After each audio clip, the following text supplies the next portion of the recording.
آئیے آج ہم آپ کو لیے چلتے ہیں گلگت شہر کے خوبصورت ترین ٹورسٹ پوائنٹ کارگا بدا، جسے مقامی زبان میں یشنی کہتے ہیں۔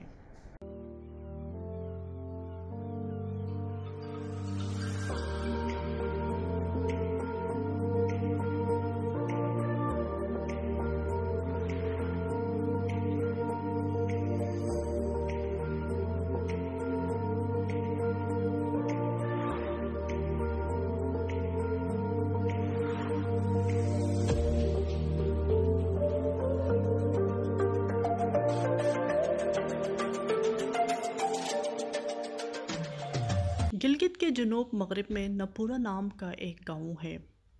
اس گاؤں کے ساتھ ہی وادی کارگا کے پہاڑی سلسلے پھیلے ہوئے ہیں۔ انہی میں سے ایک پہاڑی پہ ایک عورت کا مجسمہ بنا ہوا ہے۔ یہ مجسمہ زمین سے تقریباً 30 فٹ بلند ہے۔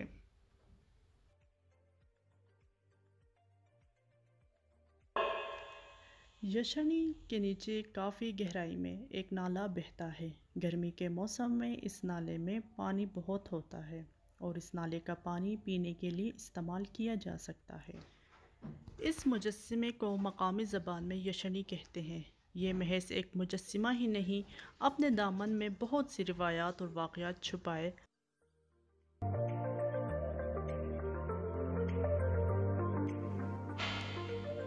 باہر سے آنے والوں کے لیے گلگت میں یشنی سے بل کر دلچسپی اور حیرت کی کوئی دوسری چیز نہیں۔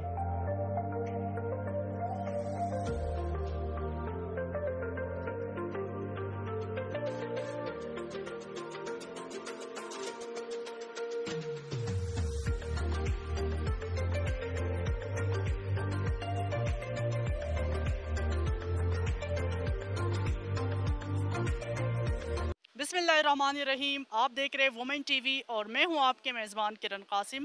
ناظرین، اس وقت میں موجود ہوں کارگا بدا میں اور یہاں کے حسین نظارے، خوشگوار موسم سے لطف اندوز ہونے کے لیے پاکستان کے بیشتر علاقوں سے سیاح یہاں پہ آئے ہیں۔ ہمارے ساتھ کچھ سیاح موجود ہیں، آئیے ہم ان سے جانتے ہیں کہ یہ کہاں سے آئے ہیں۔ سر آپ یہ بتائیں، آپ کہاں سے آئے ہیں؟ ہم تو لوور دیر تھے مرگرہ سے آیا ہوا ہے، خاص کر اس کو دیکھنے کے لیے۔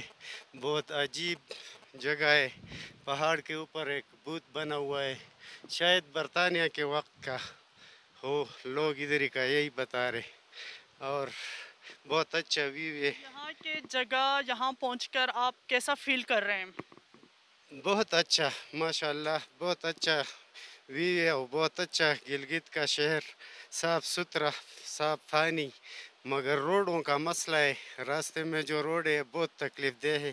ہم تقریباً 16 گھنٹے میں پہنچا تھے مرگرہ سے۔ لور دیر سے آئے، یہاں پہ آ کے کیسا لگا؟ بہت اچھا لگا، بہت اچھی جگہ ہے، لیکن یہ کہ راستہ خراب ہے، روڈ بہت خراب ہے۔ تقریباً یہ پورا روڈ اگر صحیح ہے نا، کم از کم 6-7 گھنٹے کا راستہ ہے، تو روڈ کی وجہ سے تقریباً 15-16 گھنٹے تک لگ گئے ہمارا۔ تو اگر روڈ بن جائے گا نا تو ادھر اور بھی ٹورسٹ آئے گا۔ یہ جگہ بہت خوبصورت ہے، ماشاءاللہ ہر جگہ خوبصورت ہے۔ ہمارے ساتھ ایک اور ٹورسٹ موجود ہے، ہم ان سے جانتے ہیں کہ یہ کہاں سے آئے ہیں۔ السلام علیکم بھائی، آپ یہ بتائیں آپ کہاں سے آئے ہیں؟ میں پنڈی سے آیا ہوا ہوں، اسلام آباد سے۔ آ، یہاں پہ جو ہم یہاں پہ آئے بہت اچھا مزہ کر رہے ہیں، بہت اچھا جگہ ہے یہاں پہ، اور بہت اچھا فیل ہو رہا ہے مجھے۔ موسم کیسا ہے؟ موسم بالکل زبردست موسم ہے، دیکھ لے کے بہت ٹھنڈی ہوائیں چلتی ہے اور اچھا خاصا زبردست مزہ دے رہا ہے یہاں پہ۔ ہمارے ساتھ یہاں پہ شرین کریم بھی موجود ہے، ہم اس جگہ کے حوالے سے تھوڑی سی بات چیت کرتے ہیں۔ جی، کارگاہ کا موسم تو آپ کو بھی پتہ ہوگا، بہت ہی اچھا ہے، ٹھنڈا ہے، اور گرمیوں میں بھی ہم لوگ بھی اکثر آتے رہتے ہیں، تو یہاں کے بہت انجوائے کرتے ہیں۔ بدھا جو ہے اس کو اسپیشلی دیکھنے کے لیے لوگ بھی آتے ہیں اور لوگ یہاں پہ انجوائے کرتے ہیں۔ جی بیٹا، ہمیں یہ بتائیں کہ یہاں پہ کس ٹائم ٹورسٹ کا فلو یہاں پہ زیادہ رہتا ہے اور کہاں کہاں سے یہاں پہ لوگ آتے ہیں؟ جی، یہاں سے پنجاب سے بھی بہت زیادہ آتے ہیں اور باہری ملکوں سے بھی بہت زیادہ آتے ہیں، اور یہ بدھا جو نظر آ رہا ہے وہ بہت پرانا ہے، ہزاروں سال پرانا ہے، اور یہاں پر ایک نیچے نہر بہہ رہی ہے، وہ بہت ہی خوبصورت ہے، اور یہاں پر اتنی ٹھنڈی ہوائیں چلتی ہیں اور اتنا ٹھنڈا موسم ہے، اور لوگ گرمی کے موسم میں زیادہ آتے ہیں۔ جی